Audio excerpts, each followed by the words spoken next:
बहुत लोग हैं जो तुझसे दूर हो जाते हैं, मगर ये बंदा, ये तो हर चोट पर तुझे ही पुकार रहा है, हर दर्द में भी तू ही याद आता है।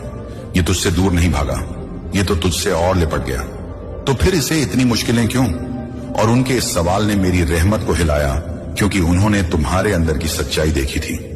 उन्होंने वह देखा जो दुनिया कभी नहीं देख पाई। तुम्हारी थकी हुई रूह, तुम्हारा कांपता हुआ दिल, तुम्हारा टूटा हुआ भरोसा, तुम्हारी दबी हुई चीखें, तुम्हारा बेरंग सफर और तुम्हारी वह मजबूर मुस्कान जिसे तुमने दूसरों के सामने बना रखा था। और जब उन्होंने यह सब देखा तब मैं भी मुस्कुराया, क्योंकि मैं जानता था कि वह घड़ी आएगी जब दुनिया तुम्हारी आंखों में चमक देखेगी, जब लोग तुम्हारी मुस्कान में वह उजाला देखेंगे जिसे आज आंसुओं ने ढांक रखा है, जब तुम्हारी तन्हाइयों का अंधेरा खुशी की धूप में बदल जाएगा। तुमने बहुत रो लिया मेरे बंदे, इतना रोए कि धरती की मिट्टी भी तुम्हारे आंसुओं को महसूस कर गई, रातें भी तुम्हारी हिचकियों से जाग गई।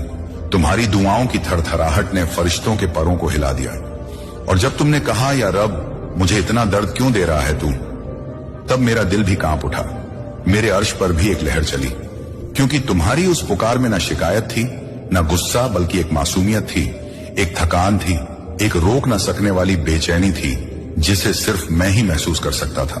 और फरिश्तों ने जब यह पुकार सुनी, उन्होंने अपने पंखों को नीचे कर लिया, अपनी आंखें बंद कर ली और मेरी तरफ झुककर बोले, मालिक, अब इस बंदे की रातें लंबी हो गई, इसके आंसू भारी हो गए, इसकी रूह कांप गई, अब इसे राहत दे दे। मेरे बंदे, तुम यह नहीं जानते कि तुम्हारी वजह से मेरी रहमत में कैसी हलचल हुई।